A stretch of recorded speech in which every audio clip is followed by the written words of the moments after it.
Welcome everybody to our 13th annual WLEC conference, Women's Leadership and Empowerment Conference. And today we have the pleasure of having a panel discussion called Empowering the Invisible. We're extremely excited about this panel discussion with 4 incredible panelists from across the globe. I'm Lynn Howard and I will be your main moderator today. And although I'm from the US, I'm based out of Bangkok. This will be a 90-minute session. Each panelist will have about 3 minutes per question, and we'll just really dig into the aspects of what empowering the invisible means to them and how we can create change and a ripple effect. Before we get started, I definitely want to let you know that if any of these speakers or panelists resonate with you and really you feel connected and you want to reach out to them, you can reach out to them on in the chat. So if you're watching live, go ahead and make a comment and tag the individual that you might have a question for. Or if you're in the Whova app, which is the app that we use or the platform we use for our conferences, go ahead and message them through the Whova app. So that way they can respond to you with your own question. All right, without further ado, let's go ahead and do an introduction. First, we have Scofray. Scofray is from Ghana, and he is a global consultant. He's a transformational coach, certified professional corporate trainer, a brand expert, an author, a blogger. His core competencies cover communication, body language, corporate training, NLP, emotional intelligence, branding, unconscious biasness, and leadership. He is an incredible human being. We met him last year at WLEC, and we're so excited to have him back. So we have Scofray here from Ghana. Our next is Professor Jerry Fry, and he's from the US, and he currently works out of the University of Minnesota. And I don't know if you would really call it work, because Jerry is a very special human being. He definitely brings light and enjoys everything that he does. So he's a professor, a scholar, a world traveler, an author, and an educator of not just his topics that he educates, but I like to say that he definitely is an educator of humanity and of spiritual connectedness. And he's also very involved in the Tomorrow People work and also part of our highly coveted advisory board. So welcome, Professor Jerry. Next, we have Kelly Ratani, and she is based out of Thailand. She's originally from Canada, and her business is The Power of a Woman's Pleasure. She's a coach, a world-renowned shamanic healer, a Reiki master, and she uses ancient tools to embody the feminine energy, gain deeper wisdom, and empower their sexuality and manifest miracles. Kelly has lived a very colorful and monumental life, tongue twister, and she brings her story into everything that she does. So please welcome Kelly. And last but not least, we have Lynda from the US, and she owns Kindness in a Box, a non-for-profit. She's the founder and executive director of Kindness in a Box and an executive consultant, also retired YMCA VP, YMCA of the Greater St. Louis area, and also an author. And she has done work across the world as well. So please welcome Lynda. So yay, we're very excited to have all of you here. And I'm going to start off the question. Again, the topic is empowering the invisible. And I'm going to start off the question for all of you. I want you to tell us, who is the invisible? In your words, who are the invisible? And I'm going to start with you, Scofray. Thank you very much, Lynn. It's humbling and exciting to be here a year down the line. Invincible, from my background as an ontological coach, the word invincible to us, if you take it from the perspective of quantum physics, which we will say quantum being, invisibility or the invincible basically means you enter into a space where there is presence of all that it is in there, yet you need to introduce a light into the space, meaning just like we do with epigenetics, whatever is occurring in your environment, its impact is not on the environment. The impact is what you introduce into the space.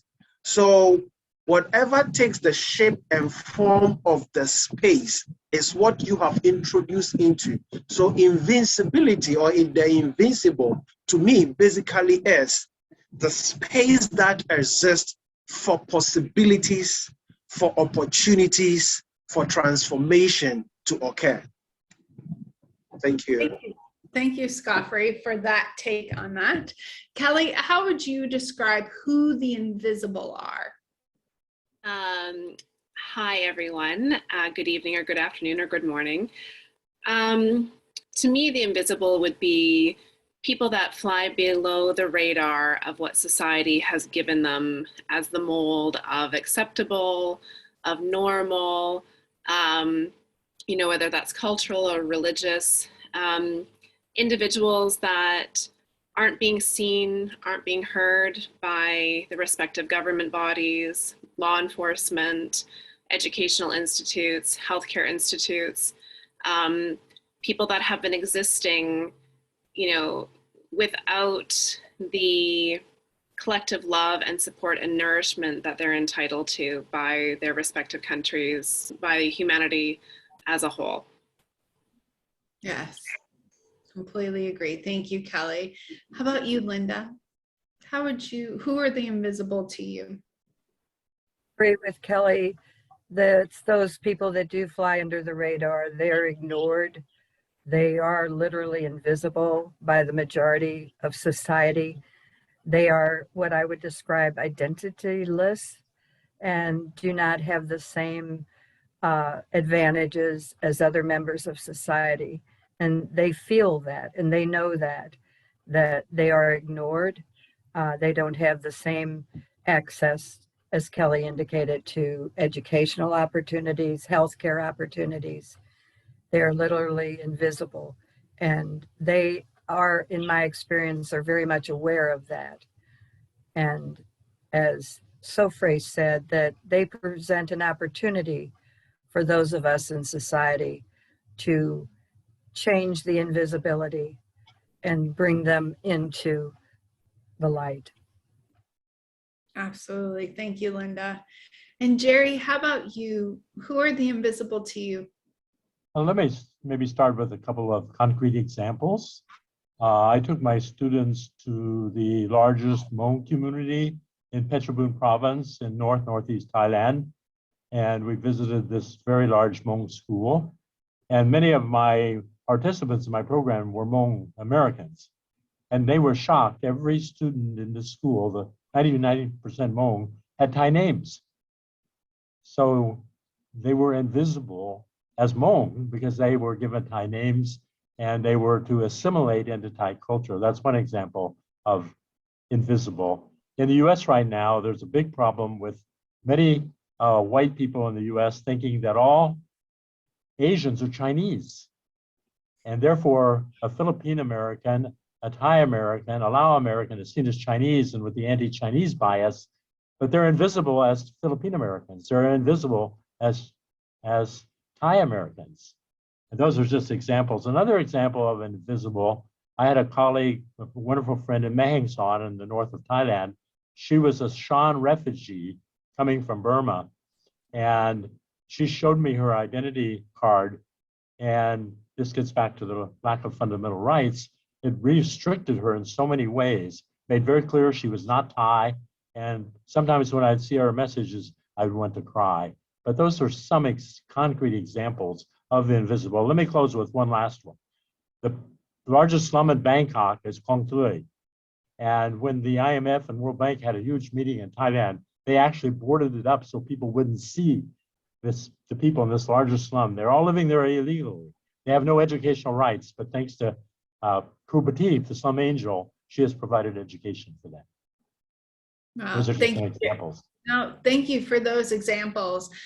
Living in Hawaii for many years, my ex-husband was half Hawaiian, and his Hawaiian last name was Jeremiah. And that was because the missionaries came in and took away the Hawaiian names and took away the Hawaiian land. And that very much plays into a lot of the stories that you were sharing. So I appreciate that. So some of you touched on this, but I definitely want to dig a bit more into why. And maybe if you have knowledge of how it started, that makes them invisible. So why are they invisible and what makes them invisible? And I want to go around the room again, and I'll just go in the same order. Scofray, I'm going to come with you first, and you can either speak from your own area or your own country or in general. Again, like Dr. Jerry gave different examples. So why are they so invisible? What are some of the things besides lack of healthcare, lack of not being seen by the government? What are some other reasons that make them invisible or why they're invisible? Scofray. Yeah, thank you very much. I will situate this invisibility to the context of where I come from in Africa, where we are from larger tribes, but in certain breakaways of clans, and when you do population or census, you find a certain demography or psychography of people. You may not even know they exist per se, because all research work, all opportunities, all benefit hardly gets to their end. There are certain aspects in Ghana that if you give them $100 for instance, it will keep them more than a month or 2 or 3. Yet somebody who lives in the regional capital or the national capital, $100 does nothing if you really want to stay afloat of life. So the disparity and the inequalities, how nations were formed, how the democratic dispensations of that particular nation were also woven depending on how they emerge out of political struggle or colonial struggle. It's the same way I want to cite, since this is also a women leadership and empowerment conference, I want to cite that of women in the general universal status quo. If you put men and women side by side, even in the matter of education, women were late, which was a systemic design that kept women late in entering formal education. So it is why you always be hearing the first woman to do A, the first one to do B, the first one to do Z. Because in the last 100 years, the women were very late in entering into formal structured education. The same thing can be said because the more they got empowered, before women were given spaces, even in political discussions, and the cultural setup and certain universal languages created that invisibility for women. So these are the spaces that we identify that if we shine more light, if we allow spaces to occur where women can come forth.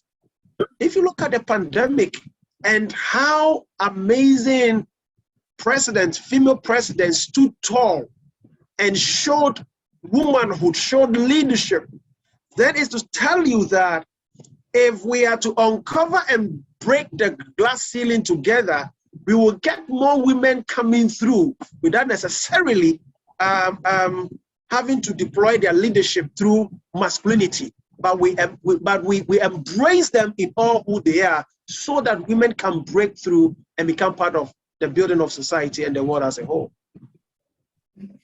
Very powerful, Scofray. Thank you so much. A reason why we have you on this panel discussion. Callie, how about you? Scofray, you're speaking my love language. I hope that's okay to say that. But yeah, colonization, the patriarchy, the formal dogma of religion, it's all intentional to create these chasms between the people that have and the people that have not. And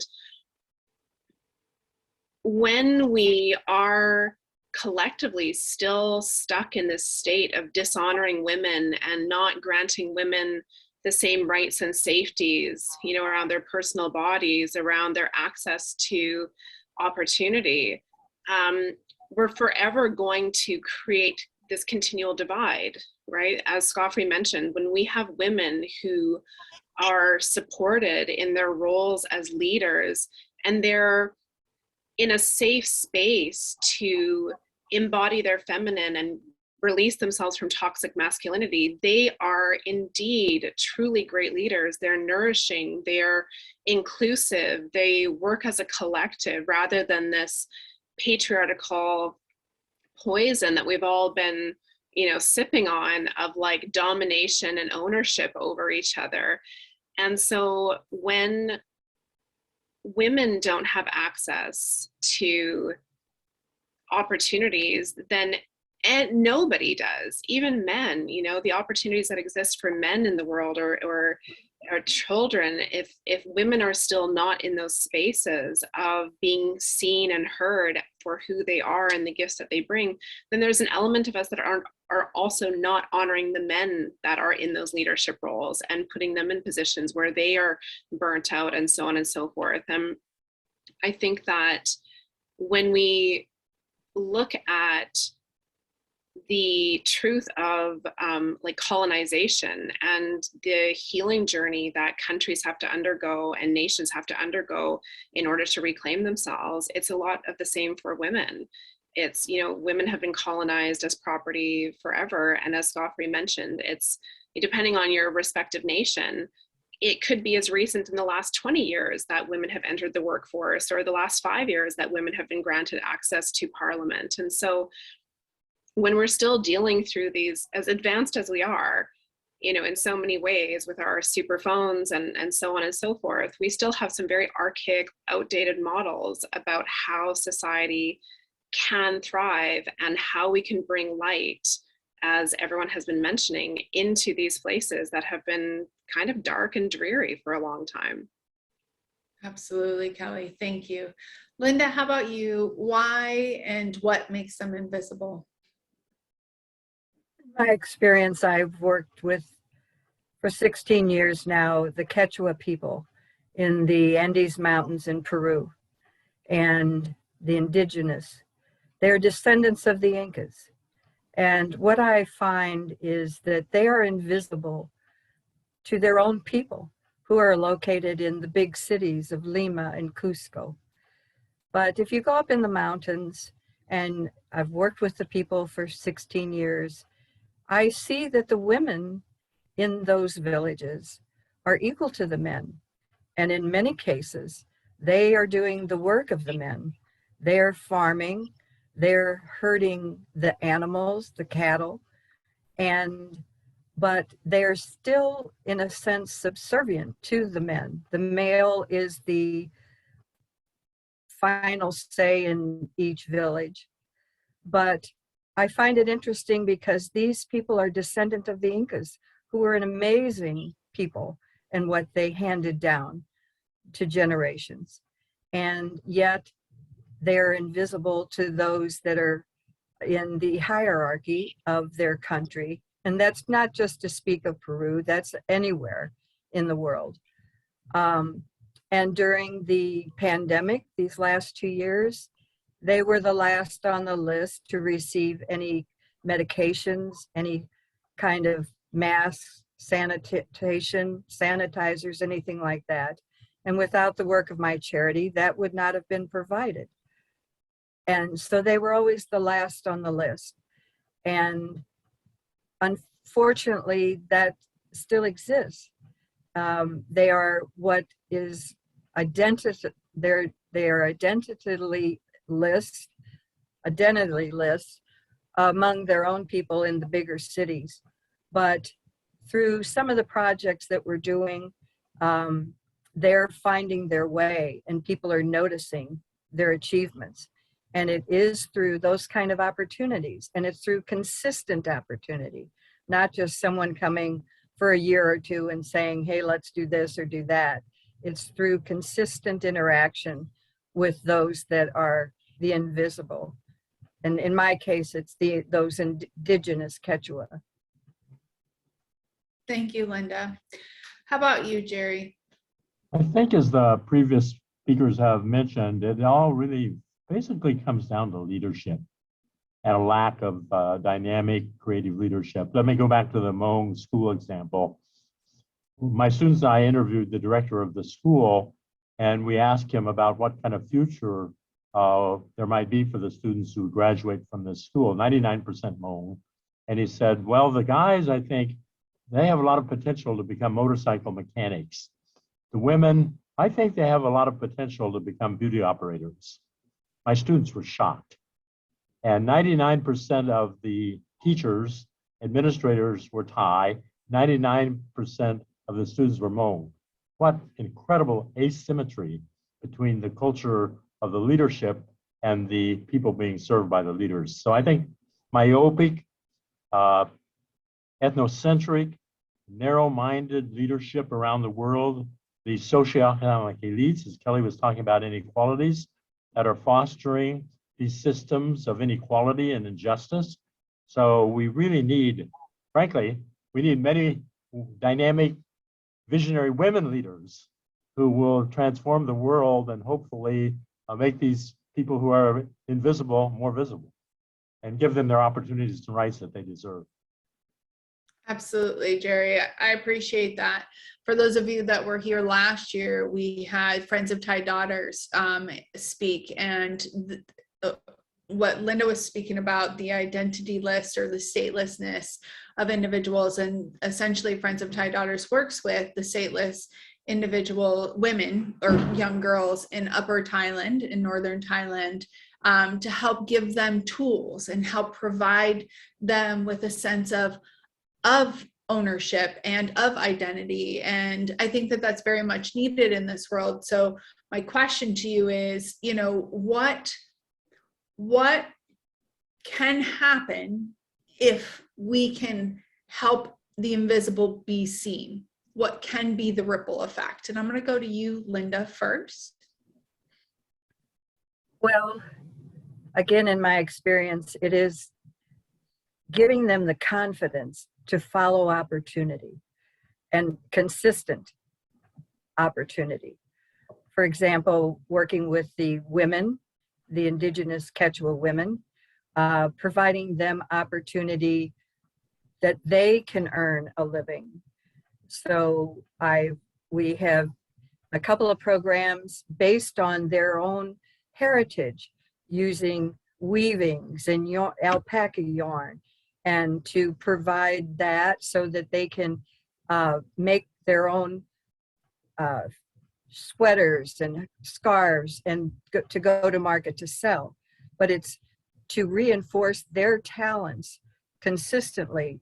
Also, there was a chicken program that we had that we provided chickens for the women, for their family, and then provide them the opportunity and training to learn how to raise the chickens, market the chickens, sell the chickens, and then provide an income for their family. We had a quote contract that we had them sign, so it would be a 12-month period of time. There were 80 women in the program. 100% of them paid back the original microloan so that we could then give it to another woman. So when given the opportunity, they will rise to the occasion. All you have to do is provide the opportunity to reinforce the skills that they have and consistently do that. And I believe that those that are, quote, invisible, when given the opportunity and to learn, they will rise to the occasion and carry on themselves and provide for their families. And they then become leaders, and people look to them at, oh, look what she has achieved for her family. Absolutely, Lynda. How about you, Jerry? What do you feel, or what have you seen in your own experience when the invisible is seen, when they are supported? What's the ripple effect that you've seen?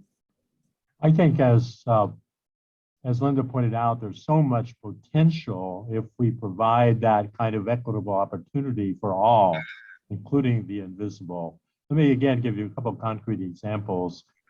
There was a Karen student from the Karen indigenous group in northern Thailand, and I secured a fellowship for her to participate in a program in Vietnam, International Cooperative Learning, with funding from the Japanese. She did very well.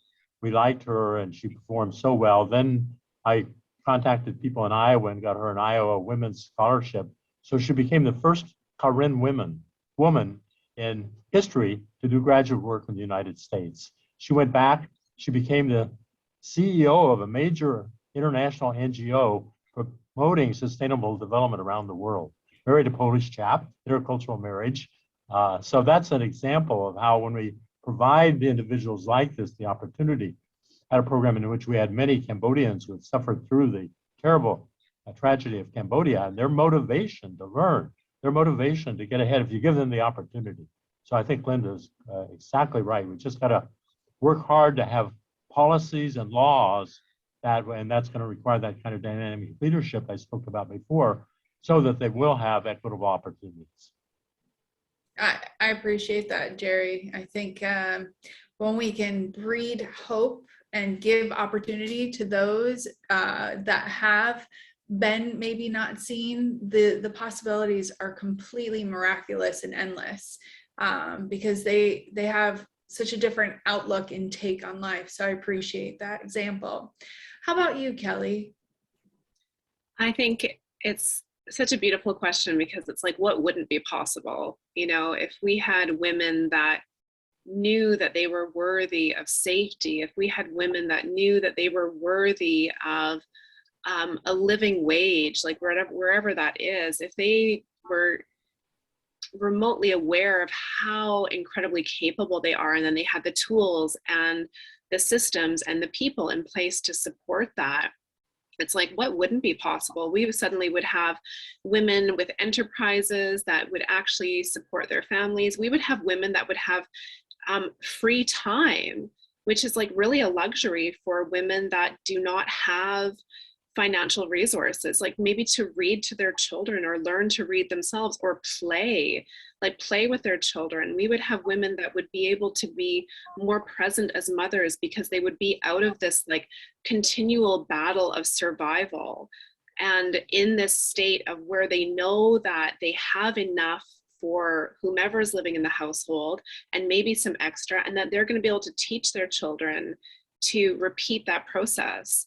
And when you do that enough times, the healing that occurs for a community and generations is huge. And however, that can't happen, as Lynda and Jerry mentioned, without the proper resources, without women knowing that they're allowed to do those things without ridicule, without risk to their safety, without risk to the safety of their families, and with protection for anyone that may have a problem with them coming up in the ranks, rising, you know, because there's always going to be people that are holding on to the old way of doing things, that don't want those women to be in financially powerful positions. And financially powerful doesn't necessarily mean billionaire. Financially powerful means that she gets to eat and know that everyone is eating at her table, and that there's enough for breakfast tomorrow morning. But there are people that are scared of that, with the idea that there's not enough to go around. And I think that women need to feel safe in their own communities and in their own cultures, their own countries, to make those kind of moves, so that they can do it from a place of really feeling proud of themselves, really feeling honored, really feeling seen, really feeling heard, rather than, you know, one foot in the door of progress and one foot in the door of fear. Absolutely. Thank you, Kelly. How about you, Scofray? Thank you very much. Just to add up to what the fellow panel have brought to being, when you take the context of Calcutta, when Mother Teresa, then a fresh graduate from monastery, she entered into that space of invisibility, and she became the spark of light to draw the global attention to Calcutta, to the point that it earned her the motherhood title, for which reason we address and accord her Mother Teresa. So if if the communities, the nations will become present, not just saying we know, not just saying I see you, but you become present with the depth of insight that the more we leave a certain group of people, and this being a women platform, when we leave women behind, the more we trail how fast the world can develop. Let me give you an example. If you look at the statistics in Africa, and especially in Ghana, there are more women designated to be into small micro businesses. There are more than the men. There are more women doing a lot of peasant farming, meaning we've not been present as a country and a continent that when we are able to give them the space and the needed resources, because in presence come acceptance, in presence come acknowledging, and in presence comes being aware that this group of people, when given the space for them to shine, it goes back to reinforce whatever the collective is desired and in wanting to do. Because if you look at Rosa Parks and her defiance on the bus, that was a space of darkness, but her presence as a light expanded the civil rights movement. When you look at the first president of Ghana, Osagyefo Dr. Kwame Nkrumah, when he stepped into the space of darkness of colonization, he lit up the liberation of most of African countries, and it trickled right down even into Asia. And imagine the delight of our fellow Black Americans when the first ship line, Black Star Line, docked in America. The delight, the light, the spark. So it is the same way that if we become present, because in presence comes awareness, and when you are aware of what your environment and who the people are, opportunities are identified. So if government of Ghana and government across the continent in Africa decide to become present to women and children, we will shift from a certain cultural barriers, we will shift from the blockade that has established a certain glass ceiling and allow women to come through with their feminine leadership acumen and capabilities. It will advance the growth of Africa faster than it has been in all these years. Because as we speak, there are still more women who are not in the classroom.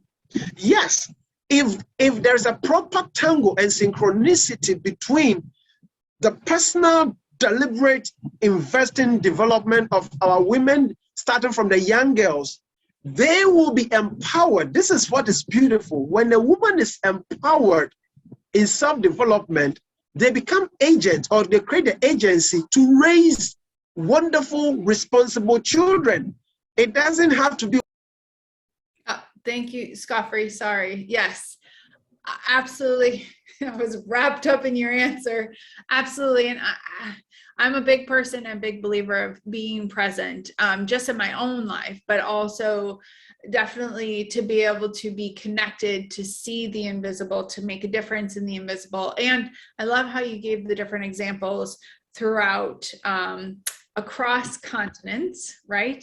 And in different situations. And one comment that we didn't talk about earlier is that the invisible, they're not just in one area. They're not one genre. They're not one, only indigenous or only here or only there. It's across everywhere. And that's something, depending on what your perspective of life is and where you're at, the invisible, there's invisible all around us every day.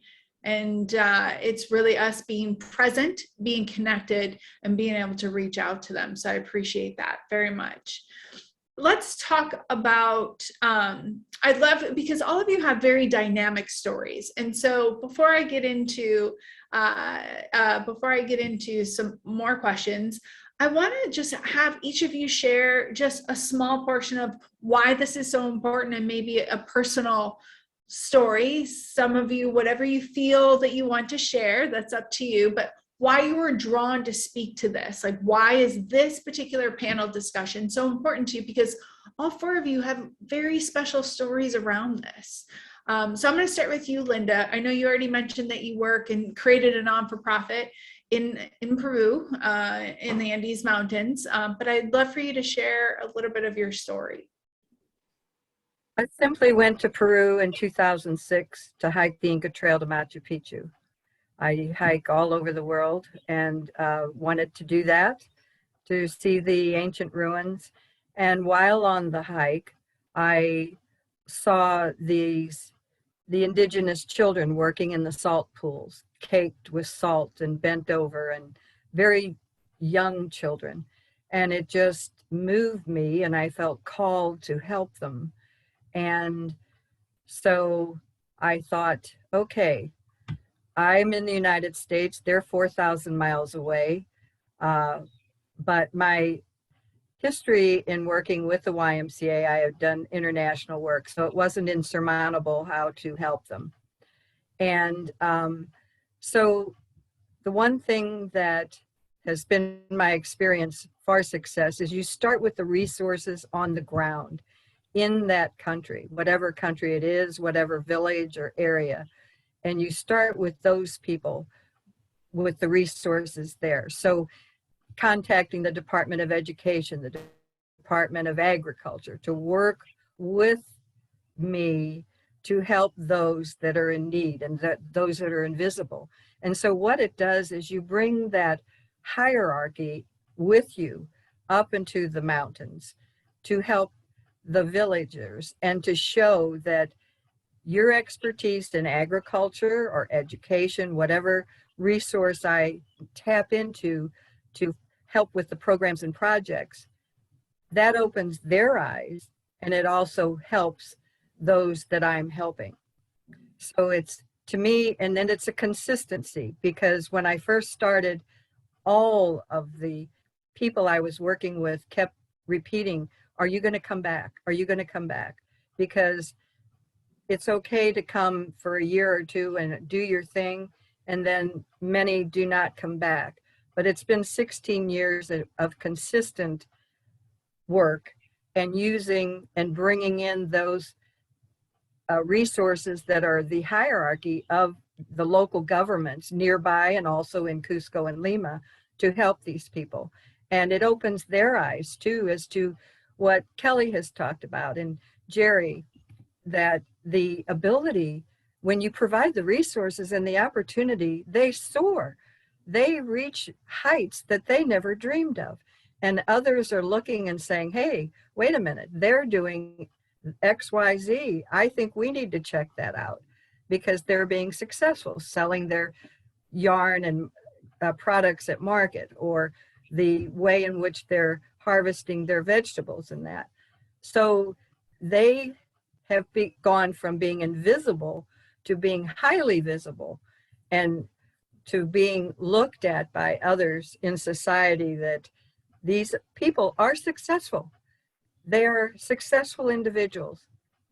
So to me, it's when you start, see what's there. What are the resources around those that you want to help, and use that. And that's been my experience for those 16 years. Thank you, Lynda. And thank you for all the work that you're doing. It's just incredible.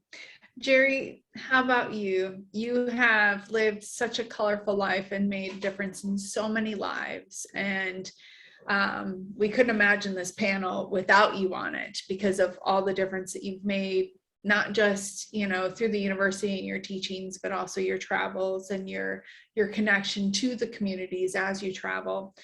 What story would you like to share about your journey about seeing the invisible? I think my story is really comprised of two parts. One is the more structural one, dealing with large-scale societies and reforming societies. And then the other is more at the individual personal level. I've been actually working on inequality, which has been my major concern, since 1962. And I'm now starting my 7th decade of doing research on Thailand. So you can see how young I am. And during that period, I have worked tirelessly to try to speak truth to power, to try to improve understanding of these invisible people and to reform, for example, Thai education, Lao education, to provide more opportunities for the marginalized, for the invisible. So that's at the structural macro level. At the individual level, as I mentioned, I'd helped that Karen student get scholarships so she could become the first ever Karen student to get a graduate degree in the US. There's a lady in the most remote part of the most remote province of the Northeast, and she's of rare Lao Puan ethnicity, which is an invisible group. And she's a primary school teacher, and I've facilitated her in 2000. I'm all about trying to uplift people and give them opportunities. And I was very proud in 2017, the National Research Council named her as the Teacher Researcher of the Year in Thailand. And so, and then I have a new book on happiness that's in process. And there are 4 Indigenous women and men who are contributing to my new book. So I try to uplift people through giving them opportunities such as those. I love that. And I know a term that has really been popularized, and I don't typically like to go on the bandwagon. However, I feel that it is fitting, is not only are you giving a seat at the table, but you're also providing the meal and creating equalness among everybody at the table. So I definitely love that, Jerry. How about you, Scofray? Would you like to share your personal connection to this panel? Well, it's will be in the twofold like what Jerry did, and I'll take it from the personal level. Anyone perhaps on this call via Facebook who knows where I am coming from as a young man can tell that I am an epitome of invisibility, because I lived on the streets, done all the menial jobs you can think of, walked barefooted to distance, sold coconuts, done everything.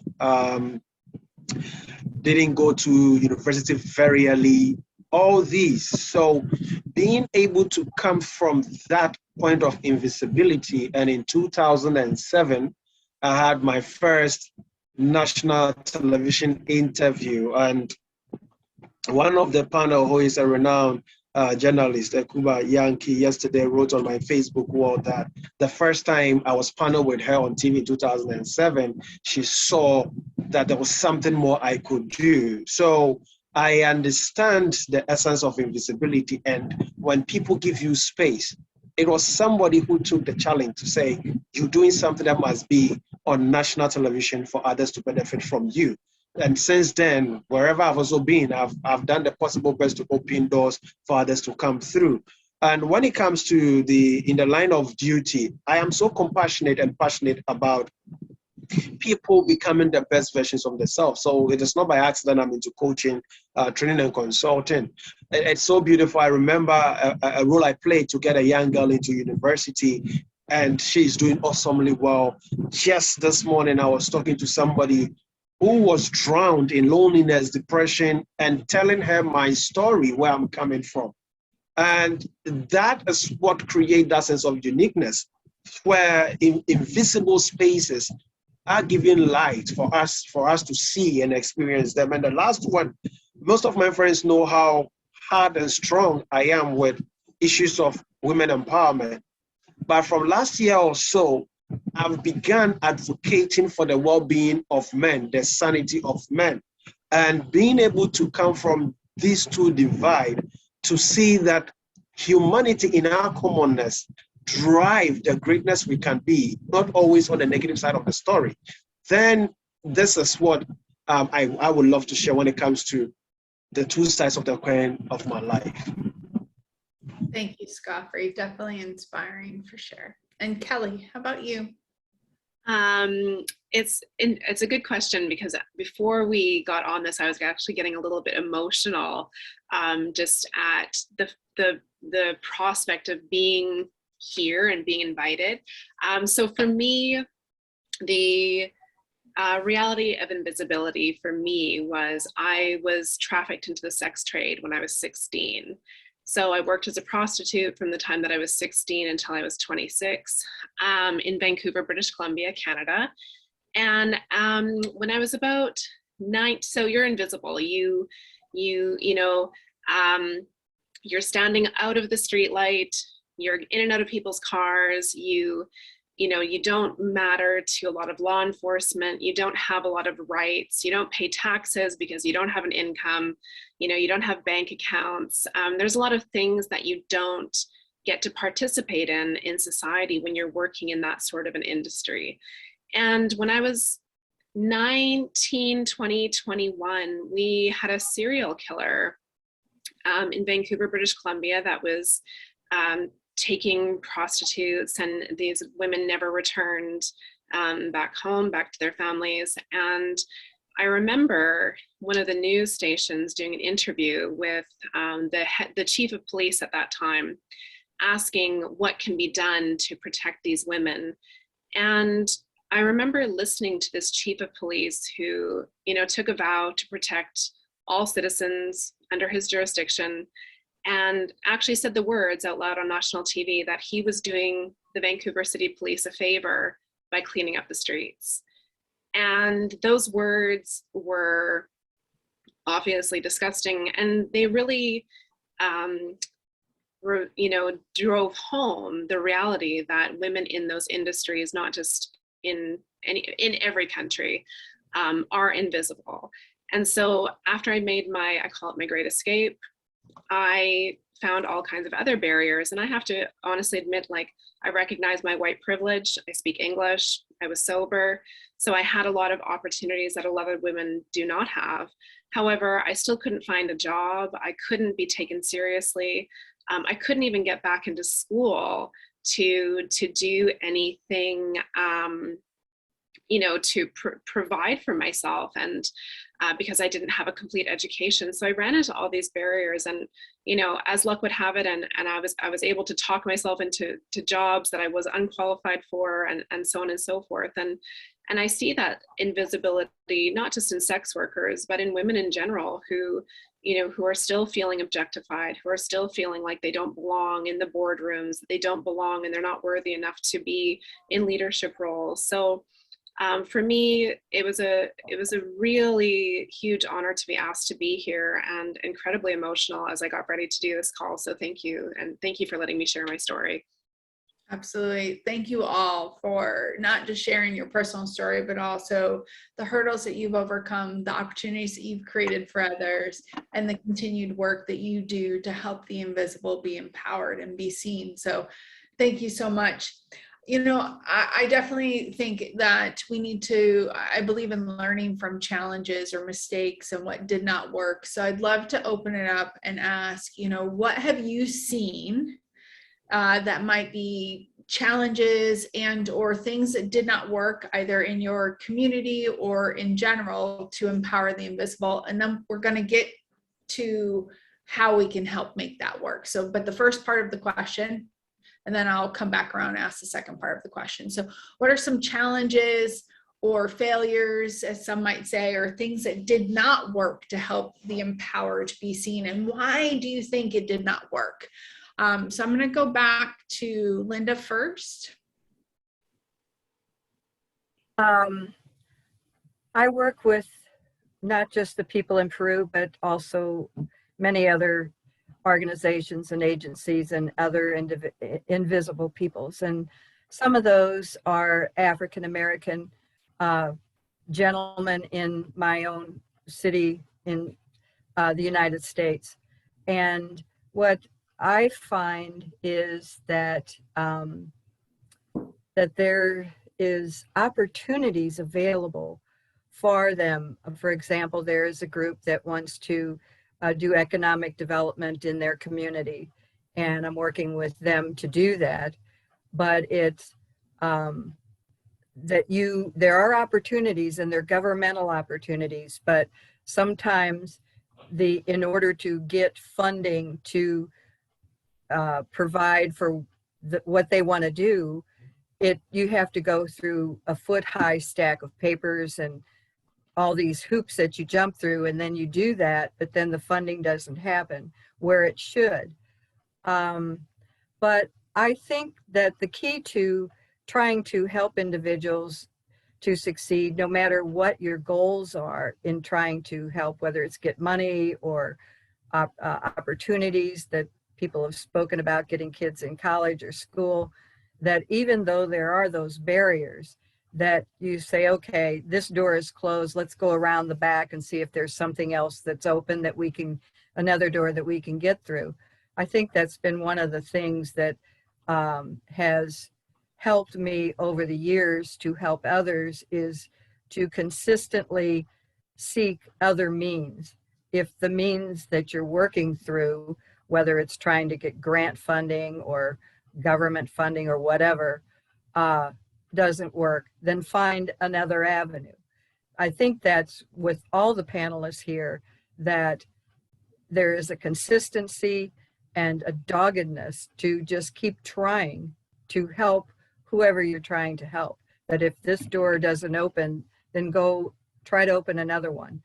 That there are opportunities out there to provide for people, and you just have to be consistent and finding them so that you can successfully help them achieve their own goals and go from invisibility to being visible and being known in their communities and villages as having been successful, and that they, through that success, can empower others. Because if he can do that or she can do that, why can't I? Thank you, Lynda. Kelly, I'm going to come to you. What do you feel, or what have you seen that have been challenges or failures or things that didn't work to help empower the invisible, and why do you think that that failed? So maybe we can learn from that. I think that just like anything, we can't just throw money at things. You know, money is a beautiful thing, and we all love money, and money loves us. However, we can't just throw money at things and expect that people will feel safe to use it, and so on and so forth. So beyond resources and access to education, I really feel like we do a huge disservice by not supporting individuals who are legitimately invisible and feel that way in obtaining a mindset that allows them to know themselves as being worthy.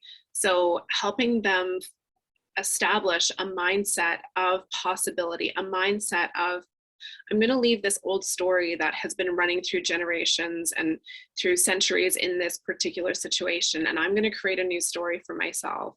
And then beyond mindset, like the actual ability for someone to become a self-healer, so that the energy and the collective trauma that they've been carrying around with them is something that they have the power over to release and move through, so that you're not simply giving them resources, which are beautiful things, only for them to perhaps fall into a cycle of self-sabotage or feelings of unworthiness that lead to, behavior that's self-harming or not honoring of who they are. So yes, allowing them access to the resources, also ensuring that they're able to shift from the truth of what they've been living as being invisible to being someone who is visible, to being someone who matters, to being someone who's an important and an integral part of their community, their society, their country.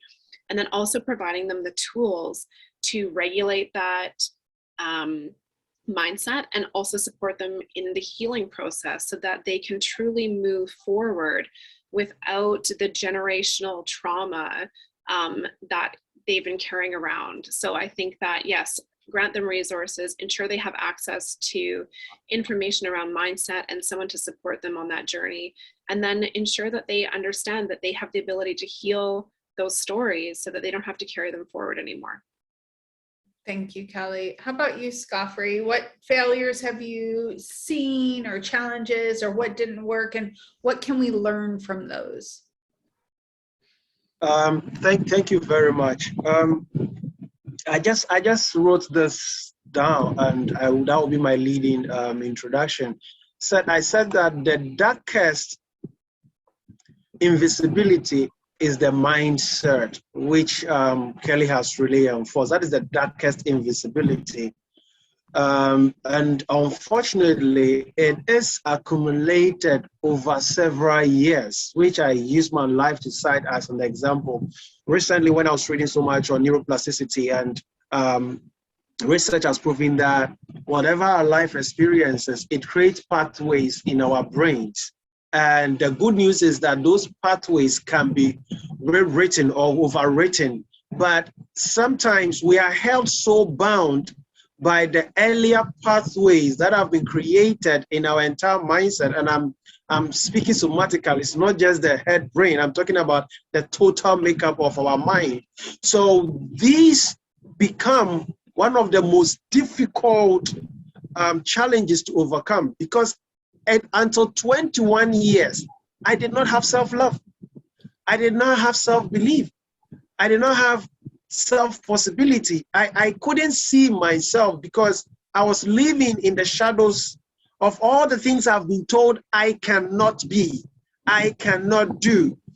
And if you come from a family that, apart from being told what you cannot be, you are seeing the pattern of what all the family cannot be. So that shapes your worldview that your life is indeed an invisibility and impossibility. So the moment we are able to prick that mindset from our head, our emotions, to our intuition, and even body, because some are so fixated about how they look that they don't even want to look good. They don't want to appear right because they don't have a greater love for themselves. So that is the point where I will endorse where Kelly landed, that mindset, and when it is pricked with just an iota of light, just a flicker, like the firefly, it changes the whole space of darkness for us to see the possibility in there. Thank you. Scofray, you made me tear up. You absolutely are speaking my language, and I definitely believe, we can make an impact in the generational invisibility that we might have in our own micro units, right? Our own family units where we're not seen, or the abuse, or mind depression, or whatever that is. The glass ceilings, as you have been referring to throughout this conversation, can be broken if just you prick a little bit of itty bitty hole to allow a little bit of light shine through. So I appreciate that. Back to you, Jerry. Where have you seen failures, or where it didn't work, or challenges, and what lessons can we learn from those failures? I would like to mention 3 failures that come to mind.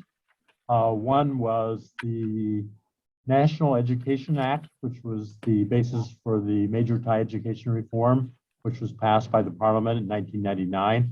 It's a very progressive document, extremely well done plan of education reform for Thailand. The problem was back to leadership implementation.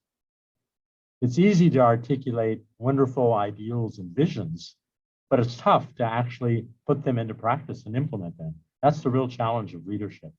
And that was why the reform, in many respects, failed. It was not implemented. A second example, when I was with the Ford Foundation, we had funding to provide better opportunities for women in Thailand. And when we would meet with Thai officials to discuss possibilities for programming, they'd say, we have no problem. There are no gender problems in Thailand.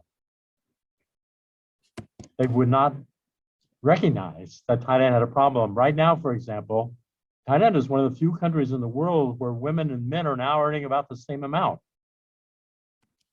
And the Thais are very proud of that. But it's inequitable. It's very inequitable. Thai women are much better educated than men, so they should be earning much more than them. It shouldn't be equal. This is the difference between equality and equity. And the third example relates to indigenous people and languages. I was working with Mahidol University, and we had a Ford Foundation grant to help develop a wonderful language map of Thailand, which shows where all the different languages of Thailand are spoken. If you go today to the Ministry of Education, interview a top official, ask them how many languages are spoken in Thailand, they will probably say 5 or 6. These are well-educated bureaucrats, PhDs from Europe or the United States. They'll say 5 or 6 languages are spoken in Thailand. In fact, over 70 languages are spoken. Talk about the invisible. Wow. Yeah, that's a great lead in, because my next question is, what can people do on a macro level? And all of you have kind of touched on different things, but I definitely want to give some direction to individuals listening to this.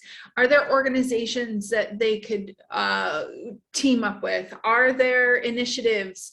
But on a macro level, what are some of the things that maybe you would suggest someone to say, I want to make a difference, I want to make an impact, I want to help empower the invisible? So on a macro level, what can individuals do? And Jerry, I'm going to bring it back to you, because you just gave us 3 examples of what didn't work. So what can people do on a macro level to help create this change?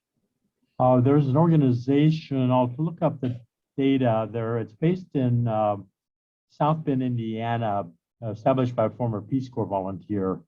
And if we donate to them, they use the funds to help primarily the invisible and the disadvantaged in southern parts of Thailand, so that they can go to college, for example. So if we would donate to an NGO like that, it's based in South Bend, established by a former Peace Corps volunteer, and the students who've received, going back to Lynda's point, the students who've received those scholarships have done incredibly well.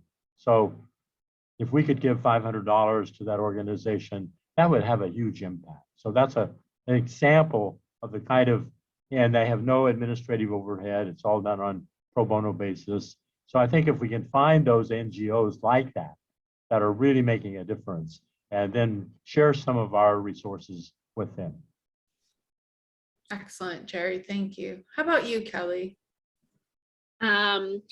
Yes, like Jerry said, I think, when I mentioned before that we need to do more than money, that's on a micro level. On a macro level, like, money is still the king piece for so many of these charities. And I think it's important to find a charity that really aligns with you. So for me, and anyone that's interested in supporting sex workers around the world, it's called the Red Umbrella Fund. And they have scholarships in place for women. They have grants. And it is about bringing sex workers into visible realms in Parliament, ensuring that they have safety, access to, condoms, to healthcare, so on and so forth. And on a macro scale in your own world, being consistent in your donations, right? Because that's really, really important, because so many charities run out of money at certain times of the year, and they have nowhere to pull from. So if you are going to be someone who is, behind something, be consistent. As Lynda had mentioned before, is that consistency is really crucial for this work. It can't just be us occasionally like dropping, $20 US here or $50 US there. It has to be part of our own economic plan to support these spaces. And it has to be something that you believe in enough that you want to participate in and you want to see a project follow through. It can't be just hit and miss. So find something that really, really speaks to you, or a group of people, or a specific person, and get in touch with them and see what you can do to support their cause. And I love that. Lynda, how about you? On a macro level, what can individuals do? I agree with what Jerry and Kelly have said. And I think it's up to us as individuals to do our homework. I truly believe to work through NGOs and organizations whose mission fits what you want to accomplish in the world. But here's what I mean by doing your homework. Jerry mentioned that one of the NGOs had no administrative overhead. Neither does my nonprofit. 100%, you give a dollar goes to the mission.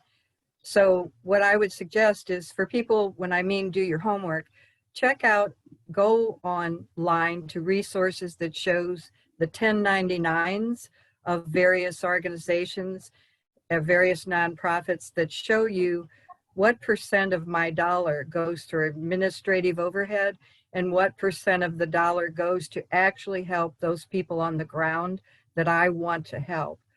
So if you see that 90 cents of my dollar is going to administrative overhead and only 10 cents going to help those that I want to help, rethink that. But I agree that the best way to go is to decide what you want to do in the world, and then through these large agencies or even smaller ones who are working and their mission is to help those that you want to help, do your homework and then make a donation to that particular charity. Absolutely. Scofray, how about you? What can people do on a macro level, either through organizations or initiatives, to help empower the invisible? Thank you, Lynn. I want to take it from two sides of the divide, and the first one is it's also an appeal to all of us on this call, both on LinkedIn or Facebook, and anywhere that this is going live. If you have got your fire blazing, you are stoking it to sustain.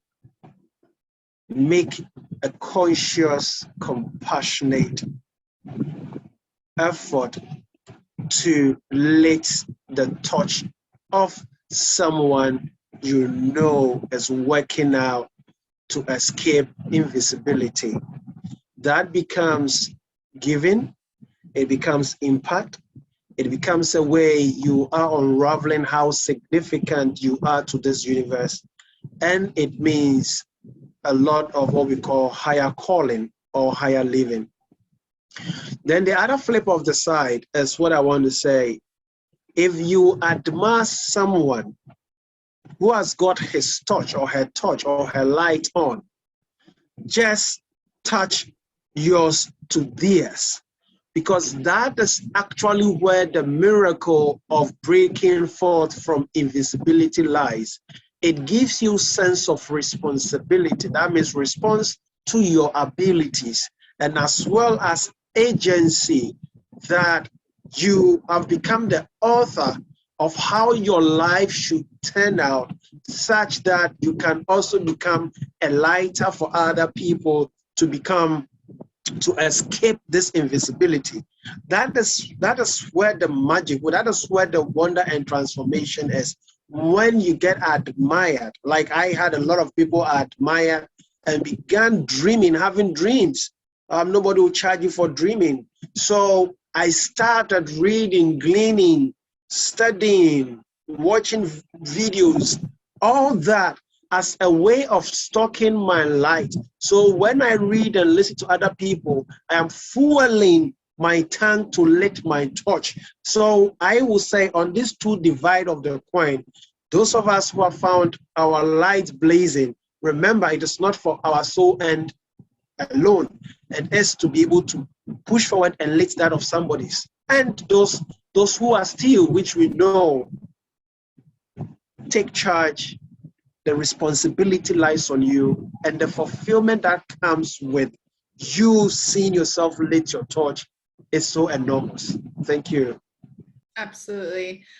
Thank you for sharing it on the micro level, Scofray. I definitely find alignment in everything that you're saying, and I believe that it is really within ourselves to let our light shine so we can allow others to shine, or touch our light to their light, so that way we can continue that ripple effect. So I really appreciate that, and I'm reminded of so many stories of me being a very abused child and feeling very invisible in my own world, and having those lights that showed me that hope was possible, that there was something different. And so I'm really moved by your example. And then to everybody else's example on the macro level, it is important for us to do our homework, to understand, first of all, be in alignment with what we're giving to, and because that does increase the light that we're giving, I would say, but also doing our homework and making sure that those profits are going to where we want it to go, and making the difference that we want it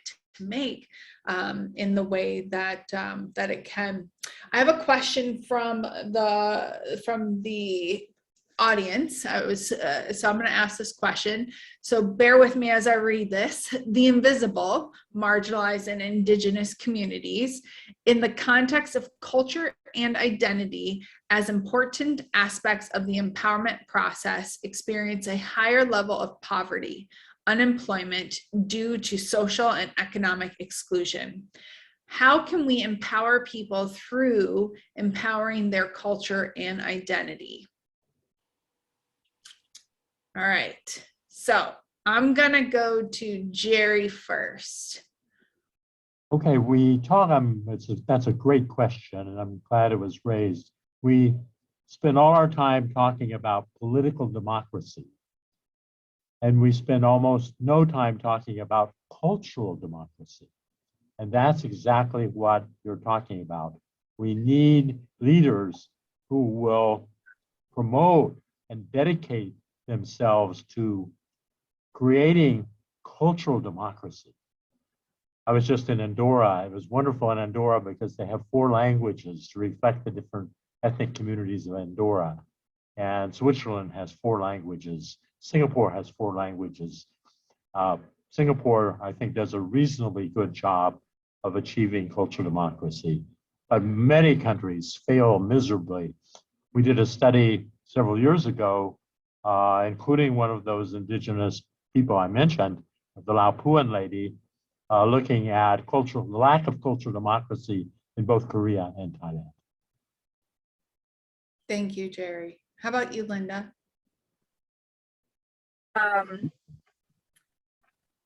I think that, I agree with Jerry with expanding our knowledge of the different cultures that are within the world.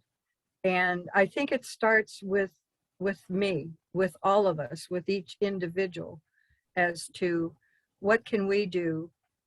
It doesn't have to be on a grand scale initially. Maybe it will rise to that. But I think it boils down to each and every one of us as individuals. What can we do to help others, whether it's indigenous or whoever the invisibles are in the world, and to use those resources that are available to do it. And whether it takes a year or 16 years to continue to follow that path to help others. So I just feel that, first of all, it's an awakening and knowing what this, I love this cultural democracy phrase, to know what to achieve that, and whether that takes a year or 10 years, just to identify what is before you, what the need is of these invisible people, and then to consistently and continually try to help and shine a light upon them. Absolutely, Lynda. Thank you. How about you, Scofray? Do you have anything to weigh in on this? I think the issue of culture is what the space of HR talks about: diversity, equality, and inclusion.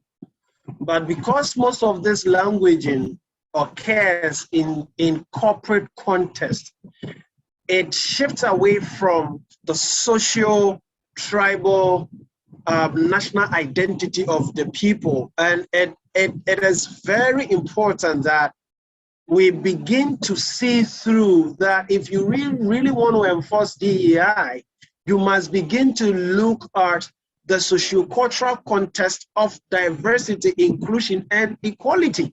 If we are able to see this also as an invisibility, it will allow us to address issue of cross-cultural juxtaposition and superimposition, which has occurred over the years through colonization and slavery. It will allow us to want to receive and accept people for who they are. Because in the Ubuntu sense, I am because we are. And when he who eats with you definitely wants to associate with you, these are cultural wisdom nuggets that we are aware of, but we make them cliches. So until we allow such cultural wisdom and insight that are also backed by science, that even in the animal world, they know when they stick together and give reverence to what binds them in cultural identity, they are able to do greater and amazing things and defend their territory. The same way to the super animals, which we are as human beings, mean that we need to be able to approach culture as one of the cardinal ways of exploring invisibility. Ghana speaks over almost 90 minute dialects, yet there is a way we gravitate towards each other's language, because in one way or other, ignorance or superiority and inferiority complexes. So that lack of the sense of culture identity as part of diversity, equity, and inclusion, which becomes an invisibility, when we are able to make it an opportunity for us to pursue certain national, continental, and global development, we will get there. Absolutely, Scofray. Kelly, did I lose you or are you still there? I'd love to hear you weigh in on this. I'm still there, pardon me. I think everyone's touched on something really important here. For me, what's coming to mind is decolonizing ourselves. So even though some of us visually look like the colonizers, we've all experienced colonization in some form or another. This comes in beauty standards, names. You know, how many times have you been introduced to someone who is, I'll use Thailand because I live here, and their name is Pamela. And you know that their name is not Pamela. That's not the name that their mother gifted them with. But we have these ideas and concepts that that name is more socially acceptable on a global scale, therefore not acceptable in their community any longer. And sort of you have this identity crisis. So I think we all have an opportunity to decolonize ourselves. That comes to the way that we speak, to the way that we think, to the way that we perceive beauty, the way that we perceive language, our ideas around success, our ideas around standards of living. And I think it's imperative that we as English-speaking individuals honor and recognize that our job is not to police people on grammar. Our job is not to ask someone to change their name because we can't conceptualize a name that doesn't sound like Pamela. I'm not picking on anyone named Pamela, by the way. I'm sure Pamela is a lovely woman. I'm simply stating that, you know, from what I witness with people that I know who are not white English speaking, is there is this really unhealthy way of dishonoring themselves in order to sort of appease us, and it has to end, and it has to end with all of us individually. So it's a matter of looking at how we still colonize ourselves. What sorts of things do we still participate in that are harmful to the collective of individual cultures around the world, as far as language, as far as skin color, as far as manner of dress, manner of speaking. And then in what ways can we allow people to represent their culture in a way that is respectful and true to them without correcting them on it. So I would say being, you know, in a space of learning and honoring and recognizing from other people the things that we've lacked, and allowing them to do the same, and recognizing that it's a healing process. It's not going to happen, you know, tomorrow, and we can't wait for governments to do it for us. We have to, as individuals, take ownership of those things and support others as they journey, you know, back home to their own cultures, to themselves. I love that, Kelly. And I'm coming right back at you and going around the circle. You talked about respect. And one of the questions that maybe this might be our last question in the panel. I can't believe it's already almost done. But speaking of respect, how do you initiate this conversation, either with the people around you or squash it when people are, you know, making the invisible unseen? How do you have this conversation without being patronizing, without being paternalistic, with being, as some have said, culturally correct, with cultural democracy, as Jerry had stated? What can we do, or how can we have respect when having this conversation? I think we have to listen. You know, I think when we are the English speaking, you know, representing the colonizers, it can be we can be really quick to correct people. It's like they say something and it's not grammatically correct or whatever, and we want to correct them because we think we're doing them a favor, and you're not. Just like let them talk. You know what they mean. Like if you know what they mean and they know what they mean, then don't worry about it. I think the other thing too that we have to recognize is if we are in a position where someone is being, and I'm using this language with, a lot of honor and respect, but where someone's being like white is right, or my English is the right English, like you can just stop them mid-sentence. You don't have to worry about being likable. You don't have to worry about that person thinking that you're offensive or whatever. You can just say like, oh, actually he was speaking. Oh, actually that person's not done talking. And then just be that person, because when people are used to being invisible, they will not speak up for themselves because they're scared. And so if you are in a position where you feel visible and you feel confident and you feel strong enough to advocate for someone, and it's actually your responsibility. And I said, and I believe our lovely friend Scofray said, response to your ability, like it is your responsibility to stand up for someone using your body language, using your words, and let that person speak.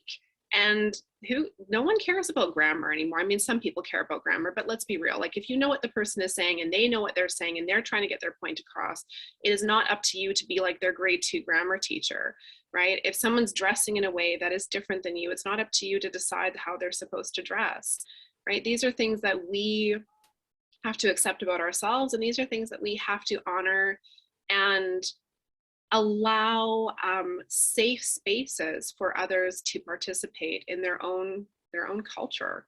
Yeah, I don't know what else to say. That's it. Thanks, Kelly. Definitely. Scofray, how about you? What would you add? Well, I would just add that respect goes along with human dignity. So if you think you are culturally correct to want to put somebody else in a certain perspective of your worldview, you have breached the universal law of human dignity, because in our diversity comes the beauty of this entire universe. And if to exercise that respect, mutual and inclusive respect, you must be vulnerable and sensitive, because out of your vulnerability towards others comes the space to accumulate a lot of wisdom, a lot of knowledge, and a lot of the awareness even about you that perhaps you have not really explored. Because if you look at the Johari's window, we also have aspect that is blind to us as an individual. So being conscious to all these that I've mentioned creates that respect. And where respect dwells, there's a certain health or a certain healthy connection and relationship that produces amazing results in any spheres of human endeavor. Thank you. Thank you, Scofray. Lynda. I would just cite something I'm working on right now that shows this major invisibility of someone in United States history who was an African-American icon historically in our country. And that person was named Dred Scott. I am good friends with his great-granddaughter. And to me, it boils down to not so much my words, but my actions. He is buried in a cemetery since the late 1800s, where he was not allowed to be buried close to someone of a white skin color because he was African-American slave. So his grave has just a small stone. He is a historic figure because he tried to get the courts to show that he was a man. He had rights. So I am working on getting the funding for a monument that will be 10 feet tall and huge, and an educational space for people to come and to see that this man who was so great, even though began as a slave, he achieved greatness. We should recognize that around us. And I agree with what everyone has said, that to take those that are invisible and celebrate what any achievement is, and to recognize, so that others can recognize that this man was not invisible. He had greatness and achieved greatness. And as Scofray has said, that given the opportunity to open that, shine that light, that those that are, quote, invisible can achieve greatness in their own way, in their own invincibility, not invisibility, but invincibility. So I thank you so much for being part of this and listening to all the wonderful comments that have been made this morning. Thank you. Absolutely. Thank you, Lynda. And Jerry, last but not least, I'd love to hear you. Thank you for bringing up the question of respect. Currently, influenced by Buddhism, there's much writing about mindful communication, mindful leadership. And so I think as leaders, as educators, we need to be very mindful to be so respectful in our use of language. And there are 12 million Roma people living in Europe. They are often referred to as gypsies, which is very derogatory and inappropriate. In Thailand, often the Hmong people there are referred to as meo, which is also very derogatory. So we need to be very mindful not to use this language that is disrespectful. And when I was working in Laos, my dictionary said that the Lao word for Vietnamese was gao, gao. And so I used that word. It's derogatory. My dictionary was published in Japan, and I quickly learned that I should not refer to Vietnamese as gao, very derogatory. So we need to work hard to be extremely respectful and mindful in our communication. Thank you, Jerry. And thank you to all the panelists. This was absolutely an incredible panel discussion. And I hope that all of you listening, either in present moment or in the future, since this is living live on our Facebook feed, that you get something out of this and do something to help empower the invisible. In a world that we live in where we have so much access, and if you're watching this or listening to this, you obviously have access to internet and to the ability to have that. And yet I feel like really the global pandemic is everybody becoming so invisible. So many people feel so alone just right next door to us, besides the indigenous struggles and etc. that we've learned about today. So remember, in our word of Scofray, we have a light within us, and when we can shine our light to help others be seen and be heard and pass that light on, that's where we make the change and empower the invisible to be seen. So thank you so much, panelists, for all of your wonderful wisdom and for sharing, you know, just such an intimate discussion, really, and such a profound discussion. So please make sure that if any of these panelists inspired you, or if you want to just connect with them and learn more, connect with them on social media. Their information will be in the notes. And if you are actually in our conference and on the Whova app, please connect with them on the Whova app. Thank you so much to everyone. And we look forward to the light that you will be shining to help the invisible in your area be seen. So thank you.